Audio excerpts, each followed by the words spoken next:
Hi everybody. Today we're going to talk about brush cleaning. Now we've all got brushes that out of stupidity or just, because to me it's real stupid to wreck your brushes, but it happens. When it happens, well, how do you take care of them? I mean, it's a block of paint for Christ's sakes. It's acrylic, it's oils. Ah, crap, we've just destroyed my brush. And you throw it away. And I don't care what the cost of the brush is. I don't care if it's a $3 brush, a $20 brush, a $50 brush. I've seen people take $50 brushes and make them into worthless brushes just by the treatment of their brush. I've seen people take, in the odd ways, take brushes that are, nobody else would use and make them last forever. One guy, he was an oil painter, and he was actually in the military, or he was retired military. And what he did in order to keep his brushes clean and good, he kept them in motor oil. No lie. He had brushes that were 40 years old. He would put oil in his car and dump oil in this trough and put his brushes in there and just leave them. When he was ready to paint, he'd pull a brush out, wipe it off, and go to work. Swear to God, these brushes were 45 years old. Okay, but I don't always suggest that, especially with my brushes, because I don't want to deal with motor oil. Yeah, it smells funny, and plus it takes a while to clean it off. Just ew, right? Well, you say you got a brush, and the brush has got paint coated on it. We've all got them. I've got them. You've got them. And so, how do you take care of that? Well, one, the best thing you can get for your brushes, this isn't about product placement or anything. This stuff just works. I just show everybody. I'm not paid by anybody to do this. When I talk about paint, I'm not paid by the company to do this. I don't do anything. I don't do anything to that level, but I will show you products that actually work well. And this is the best one I know of. Okay. Now, a couple things. Let me grab a brush here. We're just going to grab a brush, okay? This brush, as you can see, is well loved. It's been used. It's an inexpensive brush. It was a Pro Stroke. I bought it years ago. Anyway, so it's a good stiff bristle brush, but you get paint and stuff like that. You use it, it gets all built up there, and you're wondering why I'm holding on a comb. I'm going to come to that. Okay, so as you know, the parts brush, you got your brush, you got your tip, your belly, and then you got your ferrule. The ferrule is the metal part where they put the glue in and clamp down, right? That's what holds the brush there, and then the little more glue is put on here and just pushed down. Those things here are crimp marks to hold the brush to, hold the head of the brush to the handle. This one's a little loose. You can use a pair of wire cutters. If I had a pair here, I'd show you. You can use a pair of wire cutters, cramp that down, and you got your brush back. But you get paint loaded in that thing, and you put it off the side. You think you got in the water, you don't. And it dries. Oh crap, bad brush, gone. So you get yourself, I don't care whether it's glass, I don't care whether it's plastic, whatever. You get a container, and you put about, whatever the height of your brush is, you want to put in about, just about up to here, okay? You want to put it as far as you can without going into the ferrule. So you want to put, I usually put it in, if it levels out about here, that's going to be perfect, just as long as it doesn't get up into the glue part of the bristle. Because these bristles are actually, this long instead of this long, okay? So they're a little longer. And you don't want this stuff to eat away the glue. Then you put this in that cup, like the level I said, and you let this soak. You don't try to break anything loose part.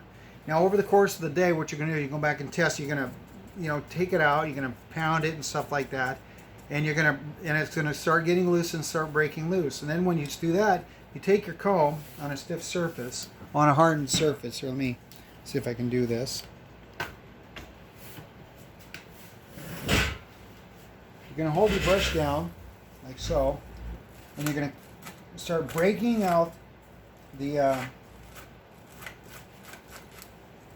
all the schmutz out like this. And you're going to keep doing that. You're not going to clean your brush. You're just going to keep doing that till this thing, you can go like this, and the brush it's soft back to where it's supposed to be.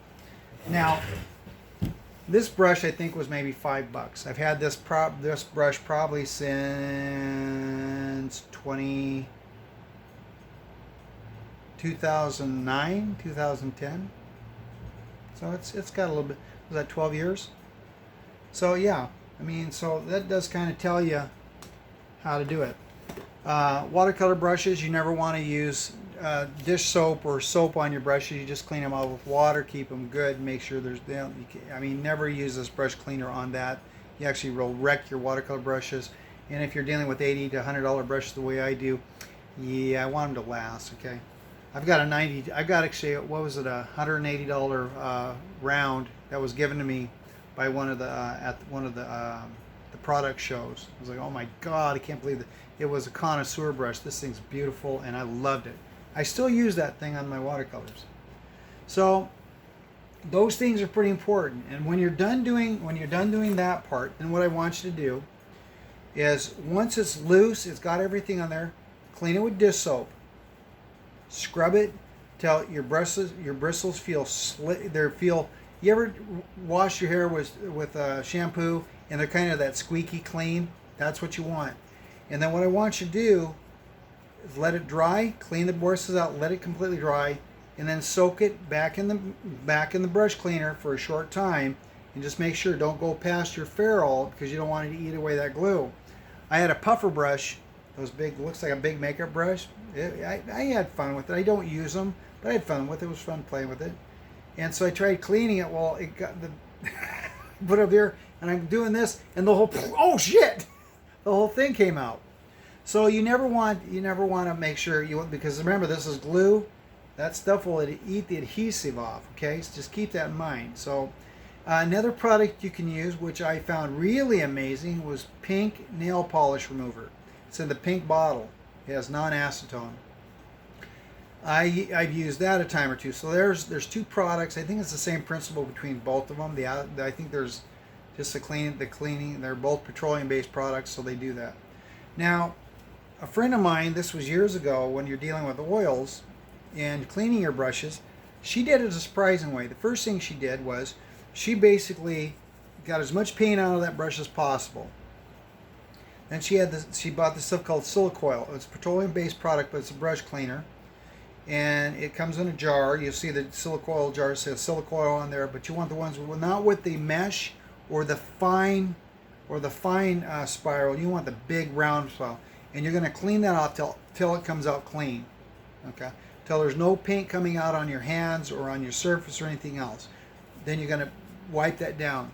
Then you're going to go in and either grab shampoo or pink soap. I like either one. Shampoo's a good one because it's natural, especially if you got hog bristles or you have natural hair bristles. You want pink soap or shampoo, and that'll strip away any sort of residue, anything else on there. And then what you do is, a lot of people, they'll leave the pink soap in, they'll let it shave. It smells really good too. I can't tell you how good it smells. And that's another way to keep your oil brushes really good. And then basically what I've learned over the years, especially working acrylics, is I will go in, and after I clean my brush, make sure it's running clear, I will recoat my brush with dish soap, shape the brush, and just let it dry. Now, of course, the next day when I need to use the brush, what do? I rinse all the soap out, which means, hold on a second. Sorry about that, I had to sneeze and I didn't know we don't want to do it on camera. What were we talking about? Oh, crap, I can't remember. Well, anyway, if you can remember what I was saying before, post it and I'll continue with the video on that. But guys, it's a good way of taking care of your brushes. And they do make crimpers for these. You can get them at most art stores. Save your brushes. What I think they should do is come up with a series of handles that for brush, that where we like our head of our brush, we need to change because the wood is deteriorating, it's falling apart. We just need to change the handle. So I'll make them different sizes and sell those. And also the adhesive. Now a lot of times when these handles do come off, the first thing I'll do is I'll take like a varnish, an exterior varnish or a glue, and I'll actually put it in there. And I'll shove this on top and tape it over. And I've got one brush. Let me see if I can find it.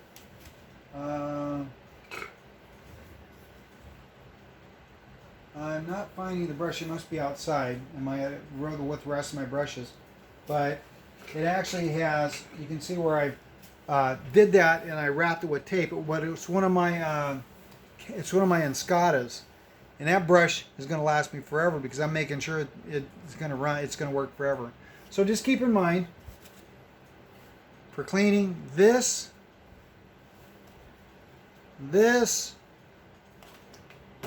and damaged brushes. And don't throw them away. If you love the brush, don't throw them away from now on.